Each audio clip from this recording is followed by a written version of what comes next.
Hey there, welcome back to the table. Let's get ready to do part 6. Hopefully, maybe a little quicker than an hour. It is super late at night. I shouldn't be doing this, but I am having fun. Again, very fiddly. It's a very. This one mission is taking a really long time, um, at an hour a turn. But yes, I am going slow, and let's see what we can do. So let's crack a lackin' and get into this.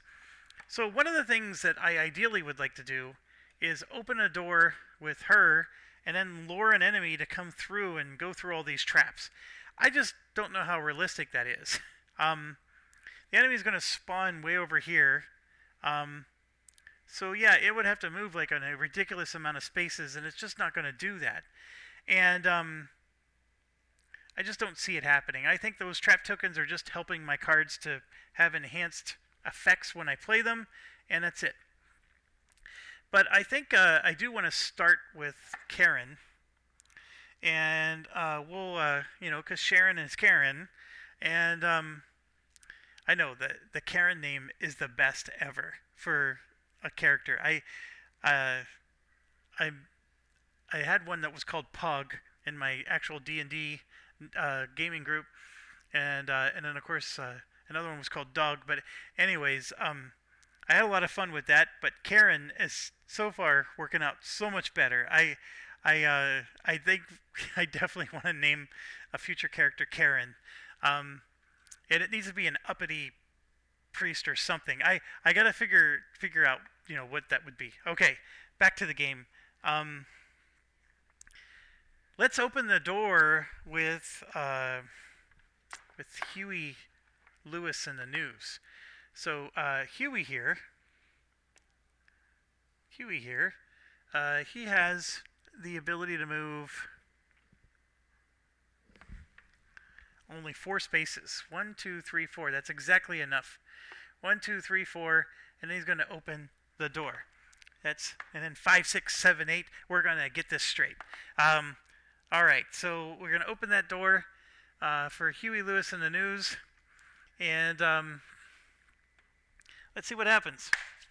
All right, first thing we do is a feature. That feature is a coffin. This is definitely from the Ruins of Arkenspire expansion. Each hero in this room must draw a Lurker card. That's the activation for it. Ooh, that's not a fun activation. And then, of course, there's an interact that goes with it. So, I gotta find the coffin now. I definitely have to pause the video for this. I think it's on the other end of my table. Okay, so it is a coffin. Pretty cool looking miniature. It's gonna go right here. And I don't think with line of sight that I can... Oh, yes, I can. I can. Well, the coffin's actually not an enemy. I'm sorry. But I'm going to probably have to, in order to get the clue, I have to go. Basically, what I'm trying to say is, I don't know if I want to go in this room. We want to go in if we want to get the clue, but this coffin is going to spawn lurkers, which is just more enemies, and I'm not sure how thrilled I am about that. Okay, next is the quest card. So with the mystical aura, I will pause and let you read. And attach this to the room's feature. You may discard a focus to change an altar die. And of course, this is just like, they're all the same. We're basically, you got to end your turn next to one to be able to get the clue that's attached to it. So that's fine. And then we're all going to draw a threat card. So I'm going to start with Karen again. For Karen, she gets another curious odor. She now has 2 of those. And then we're going to go to what's his face, and he also has a curious odor. So this is getting interesting. We are now getting a lot of stuff piling up in our threat area, and that's what we get for splitting our party and going through multiple rooms. Okay. That means there's no enemies in this room. So from that perspective, This is good. So we can ignore this room and just not collect the clue from this room if that's what we choose to do, or we can come back and collect the clue from this room later. And that means then that we can try to go through, like, for example, this room over here. But here's the problem. Karen is only allowed to reveal one room a turn. She can't reveal more than one. So, not very helpful, is it? So, what we're going to do then is this guy here is going to go 1, 2, 3, 4, 5, like so. And he has a range of 3, so he will be able to heal Karen, and Karen is now fully healed. So we will do that. And by his doing what he did open a door, so we're going to put an open door there. Okay, so now it's Karen's turn. Okay, I can't open this door. As much as I would like to do this, I could try to go into this room and just park myself next to the coffin, which will cause it to trigger. And we're going to have to draw lurker cards. I mean, lurker cards probably aren't the end of the world. They're probably just as bad as any other minion to fight. But it's going to cause, us to have to fight things. But that's the price I'm going to pay to be able to get a clue out of that room. And I have to end my turn in that room, next to that coffin. So, as you can see here, this is a 1, 2. I can't go diagonal, so that would be 1 action, and then I would need to move 1 more space. So it would cost me 2 actions to be able to do that. And, well, actually, it's 1, 2, 3, and then, yeah, it's still 2 actions, because the door is actually here. I'm okay with that. So then it's like, okay, what is she going to do for her 3rd action? She doesn't have a lot of cards.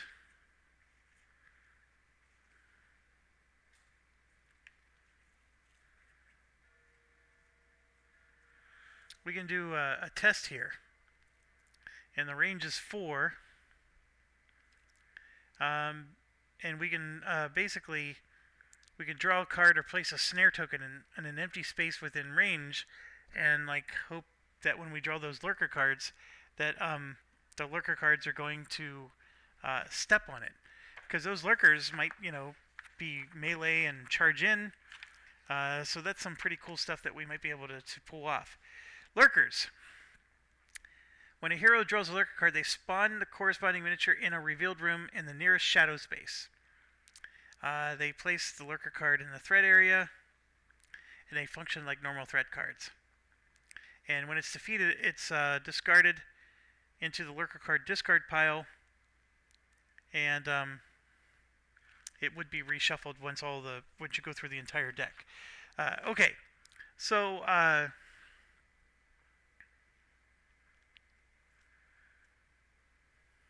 the lurker minions are going to be interesting because I don't have those out. All right, we're going to try it because we need to get these clues to win this game.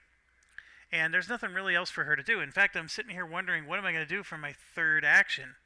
And I think I will do some preparations. Why not? Oh, speaking of which, at the end of the last turn, I forgot to draw a card for her. So she actually has a search card, which is even more interesting. But I will put that in. And then, what's his face? Got another Light of the Luminary. And, yes. So, we're going to test intellect. And for each success, I may either draw a card or place a snare token in an empty space within range. And then for a swirly, which I don't have, I could choose a figure to move. Should I play it or shouldn't I? Yeah, I'm going to play it. Why not? I like playing cards. This is not actually my 3rd action, though. So her intellect is 2. So let's roll. Alright, so I got 2 successes. So I could move 2 traps, or I could draw 2 cards. I don't feel a need to draw a bunch of cards, so I'm going to move 2 traps. And I'm using the word move because I already have 5 on the board. And they're going to spawn from here, so I'm going to set them you know, like this. So that way if they start moving towards me, they're going to take attacks. I'm all for getting free stuff. That's what the point of these things are, is to predict where they're going to go. And 1, 2, 3, 4. Yeah, you know what? I can move this here like that, and it'll still work. Okay. So what are we going to do for her third action? She can just draw a card. She can discard a supply to heal 2. She's fully healed. She can gain a focus and change an altar die. She doesn't need that. She's just going to draw a card for her third action.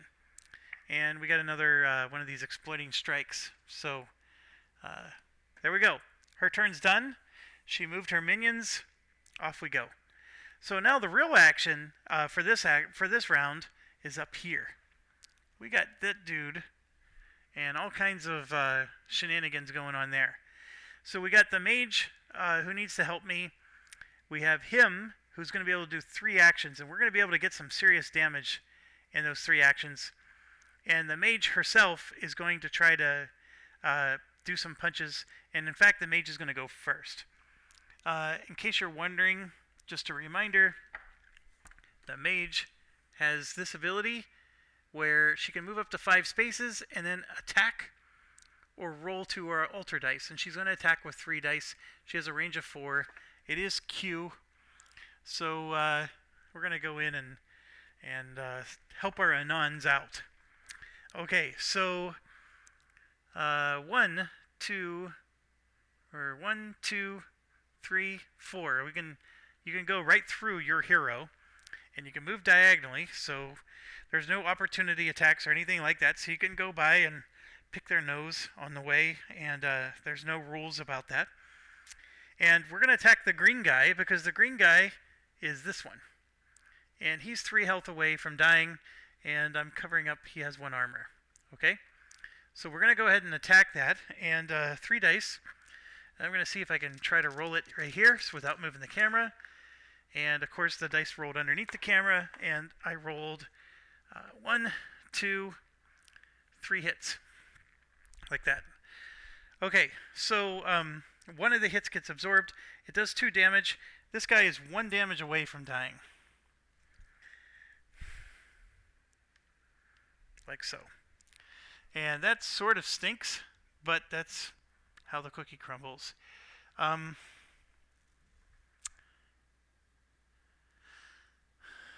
do have cards that like deal 1 damage. Well, here, she actually has it on her card. I should keep that out here. She actually has, if there's a water or a flame, she'll do 1 damage to each enemy within range. And that's perfect for this situation. And guess what? There was a flame mana die, so we killed him. And there we go. I re-rolled it. And I know it's saying something else, but it was the light. And so yes, this guy is dead. And we gain 1 supply for that. And that's a job well done. So this particular guy is toast.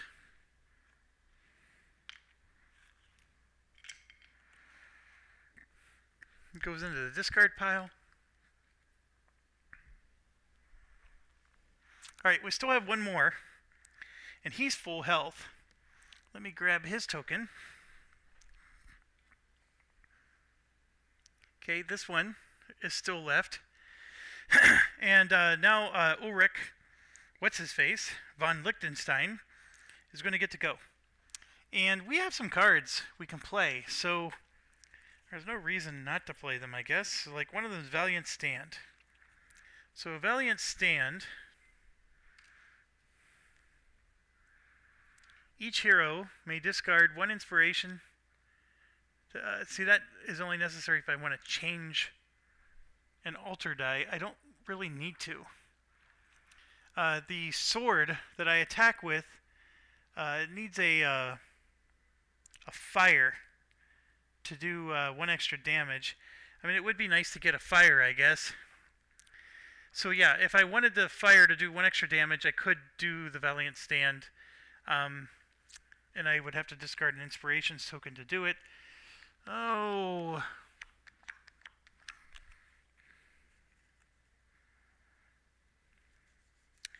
I'm just realizing a couple of things, because remember how I talked about this game's fiddly and you forget things?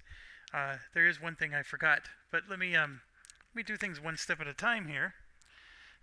First of all,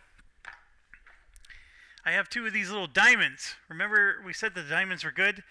Well, Karen has a Set the Bait ability, which says you can exhaust to place a snare in an empty space within range, which is 4. So I'm going to do that, and I'm going to place another snare, 1, 2, 3, 4, like that. So we're gonna make these things suffer whenever they spawn. Okay, and that's going to cause me to re-roll one of these, and I get a little water. That's fine. Now he's got one that says for a diamond we can choose a hero to gain an inspiration. So he's going to choose himself. He's going to give an inspiration to himself. So he's up to 3. And he rolled a diamond again. Okay, that's fine. So now we can talk about like using his cards, things like that. And so what I think I want to do is I want to use this Sword of Ulrich up against him. And we're going to go ahead and attack. And I need the fire, right, to do an extra damage to him. So what I'm going to do is I'm going to start off with the Valiant Stand, which costs an inspiration, and I'm going to change an altar die to a fire, and that allows me to, to do this. And then we can discard another inspiration to do the attack. So I'm going to lose 2 inspiration to do this. That's why I was going through all that rigmarole to get an inspiration. I'm going to gladly do that. So I'm going to change a die. Oh my gosh, that's not a fire, that's a water. I don't need... Oh, I'm sorry, that's for the Valiant Stand. I need a fire for the other one. Oh. Well, I'm going to do both. So it doesn't matter. So yeah, I'm going to change this diamond to a fire. Okay? But yes, we're going to use this to do an attack, not the sword at the moment, because this is 1 action. And yeah, let's get that out of the way, and I'm going to discard this card. And the water is going to be used to deal an extra damage. So I'm going to go ahead and roll it now. Oh, I rolled a diamond again.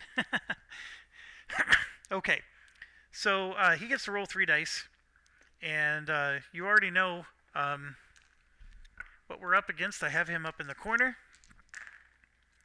There's 1, there's 2, and a focus.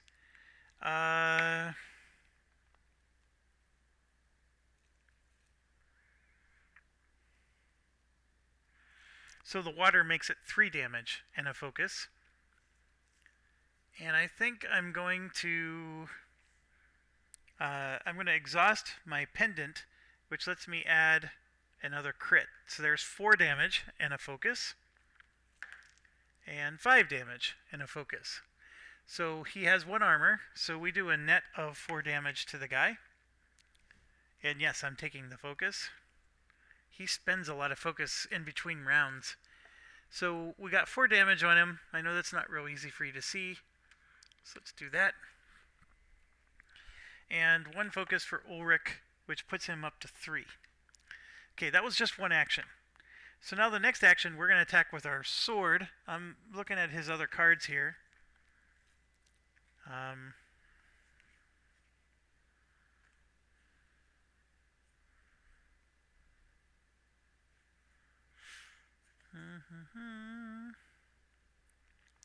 Yeah, he's got one that lets him do searches. That's not a bad...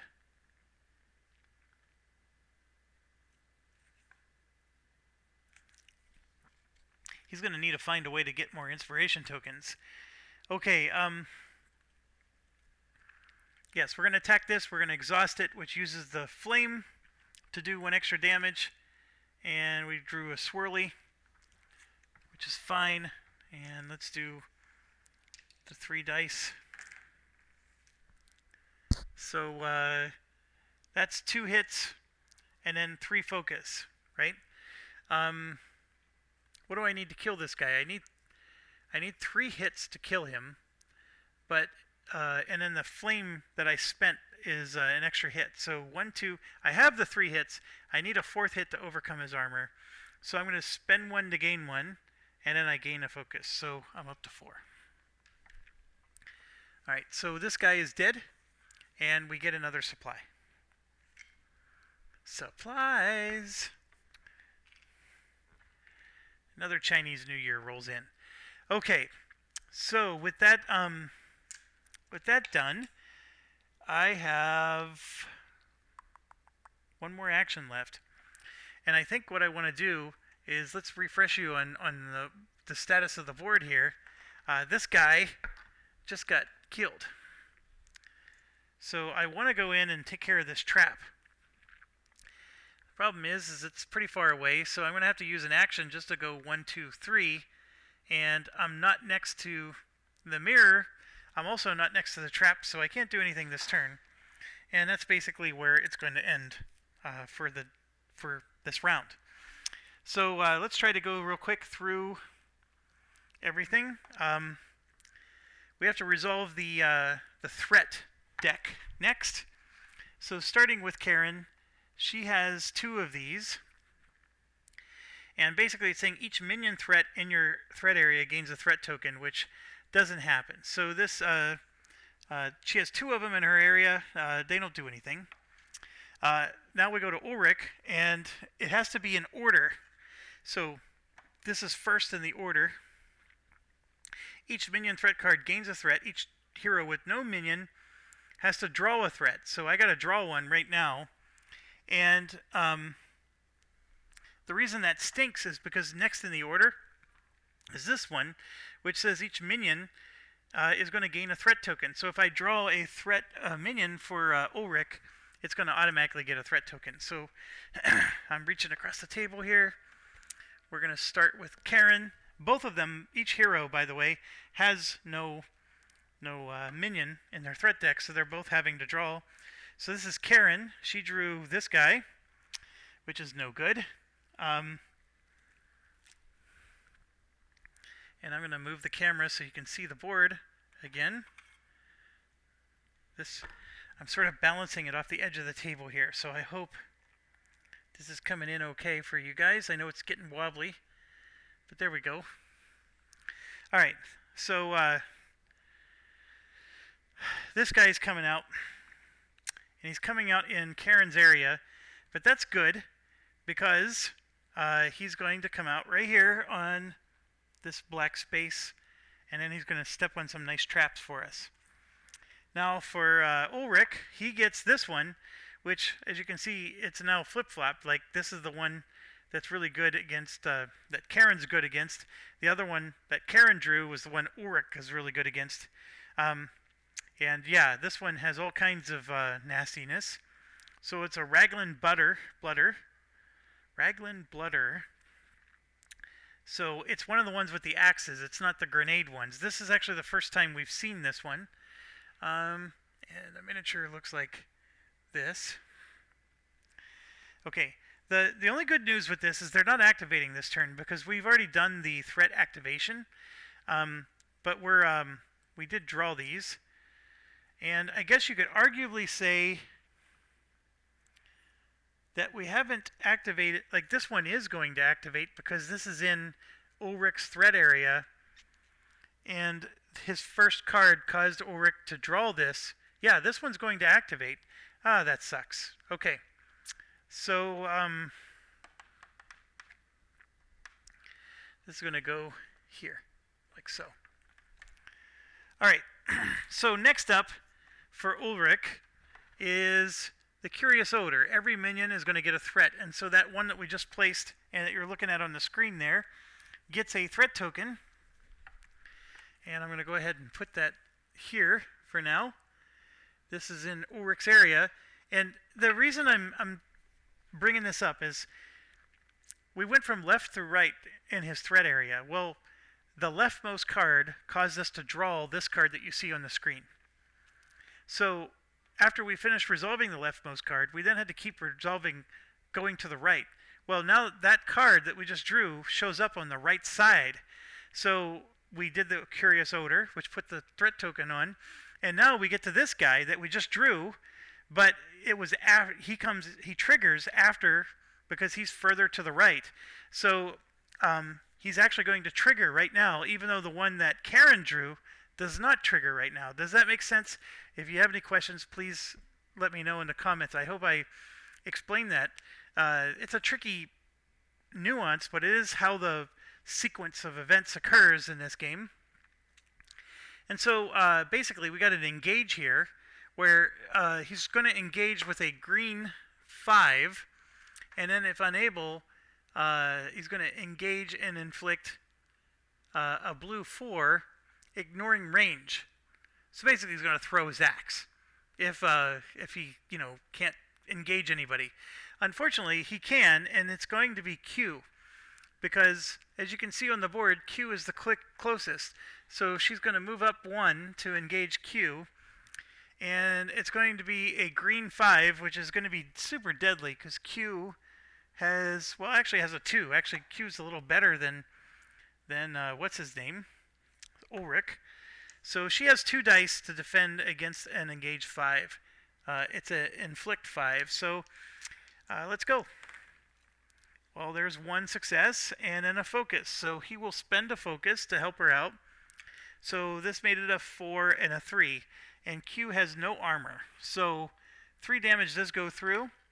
Q has 7 health. So 3 damage goes on Q. She has 4 left before she dies. Alright, so we got that done. And I guess that's okay. It's sort of what you expect. And yeah, we are now done with the threat phase. So now we move to the villain turn. And he's going to do some stuff to us. So the villain Gert here, each hero must either discard an armor token or resist 3. So we're going to have to resolve that. He has a diamond. Each minion is going to gain an armor token. So I'm going to go ahead and roll this now. It now is a flame. And so yes, armor tokens are coming out for the minions. And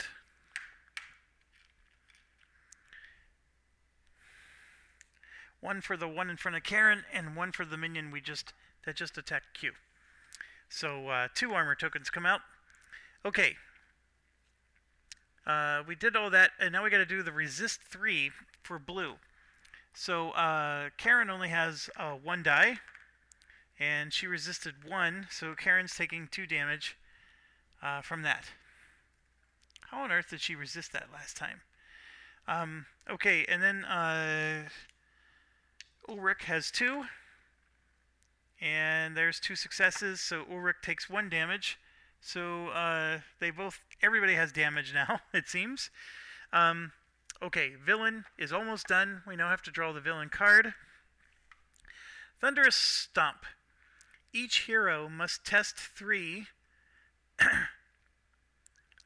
Each hero who fails must either discard 1 armor token or suffer 1 damage. So at most you're going to take 1 damage. Okay, that's fine. So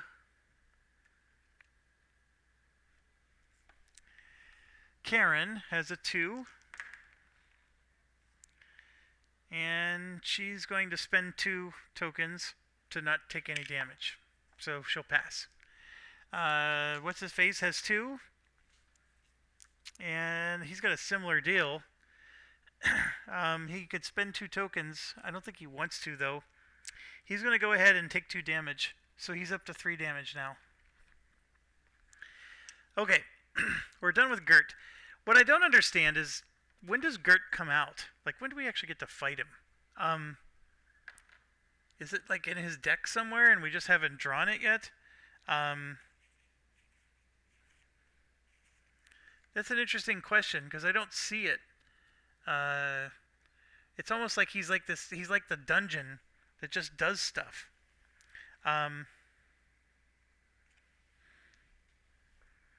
Yeah, I don't think you use the miniature. He's just sort of like He's a scheme, I guess. Okay. Well, anyways, done with that. Now we go to the quest turn. So first things first, from left to right, we go through the search. This is the part where you're going to have to discard one focus for every clue. So part of the reason I took damage with Ulrich is he has to discard a focus right now because he's carrying a clue. So that's done. Then we have the unstable altar, which, as you may recall, all it does to us is make us roll these dice.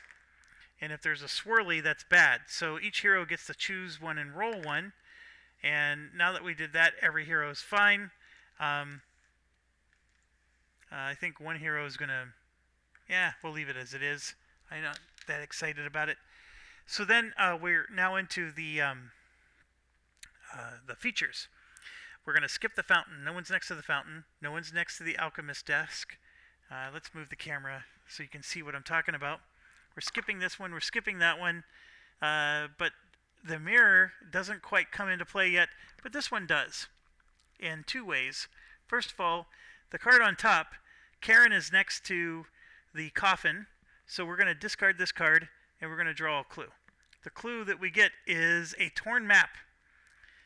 Hero may take control of this card. While adjacent to the altar, you may discard this card along with a matching copy of the torn map to place a 10 quest token. So she now has a torn map, and then he has a half scroll. So we're both like halfway there in terms of clues and what we need to put tokens on this thing once the altar gets revealed. The other thing that happens is the actual coffin itself activates. And in the case of the fountain, they were good things, but this one is not a good thing. Each hero in this room must draw one lurker card, and then that lurker suffers 1 damage. Okay? So the lurker card is coming out, and it's going to spawn... Sorry, I'm just trying to make sure I don't bump my tokens that are on the board. It's going to spawn where this guy's standing, so we get to choose a place around it that's closest to the hero, and guess what we have? Ha ha ha! Ha ha ha! The traps are finally working. Okay, let's draw a lurker card. The lurker that I drew is a Bray Servant. It is a minion, of course, and there is a miniature for this. Can I quickly find it is always the question. I know I've seen this guy before when I was searching for the other ones. Alright, I will be right back. Okay, I found him. It's this little dude here. And the lurker card, see, it doesn't even have a gem. So I guess it's just something. So he takes a damage. He suffers a damage, which means it ignores armor. So he is going to start the game with 1 damage. Now, he will show up in her threat area. So when it comes to activating and all that stuff, it's going to be counted as her minion. And then I get to put this, nearest to her, so I can just put it there and I trigger a trap, which is awesome. So now we get to go through her deck, and we get to pick any card and resolve its trap ability. And okay, we can choose a hero to play a card. It's interesting. We can gain a supply, which we did before, but we're not as eager for those. We can draw a search card. That's good. Or we can deal 2 damage. That's also good, but remember, damage gets absorbed, so he's only going to take 1. I am actually going to draw a search card, and I don't have to discard this. I get to keep the card, which is even awesomer. I'm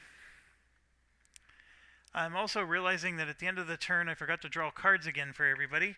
So she drew this one, and here either hero gains a focus or an armor token. That's actually really good as well. But I'm going to do the search. So, and then his new card is another Valiant Stand. I'm not even going to bother with that. Okay, let's go grab the search cards. So she gets Eyes in the Dark. Draw 1 lurker card and then discard this card. Oh, come on. Oh, you suck. Okay, another lurker comes out. And that lurker is the Bray Flame Shaper. And this also goes in her play area. And the Bray Flame Shaper is right next to this one. At least I thought it was.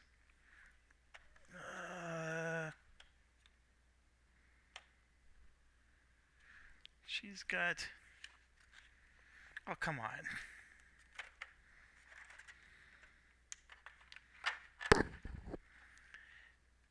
This is one of those characters that I started to pull out of the box and put into baggies, but then I changed my mind. So I know I have the miniature here, and it's close. And with the pressure...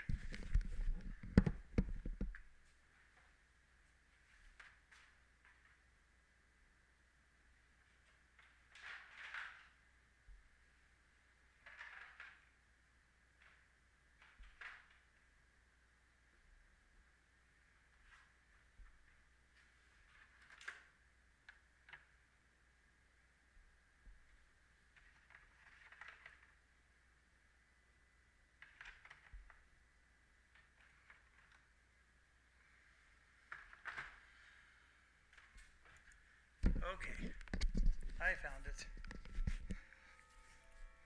And guess what? We're triggering another trap, which is going to let me draw another search card. And here we go. We got an improvised shield. Gain 2 armor tokens and discard this card. I will do that. And 2 armor tokens for Karen. Okay. Alright, that was a lot of stuff that she now has in front of her. Okay, am I done yet? I think I am. Alright, we just did the villain turn, we did the quest turn, and we are now done with the round. I keep forgetting to draw my card at the end of the hero's turn. That's something, if you've ever watched any of my playthroughs, I do all the time. I always forget to do stupid things like that. The maintenance type stuff. But yeah, we're at the end, and it is super late at night. I gotta get to bed. I was able to condense this down to 37 minutes instead of the hour that we've done in the previous turns. So we're getting more realistic to timelines once you start understanding the rules. If I weren't drawing these lurkers like I just did, we might even have been a little quicker. So I think we can get this down to 30 minutes and maybe even 20 once you really know and understand the rules. I think if I got it down to 20, I'm going to start missing steps. But anyways, that's not important. What is important is that you stay awesome, and also in this day and age, stay very healthy and safe. And thanks for watching, and we'll see you soon.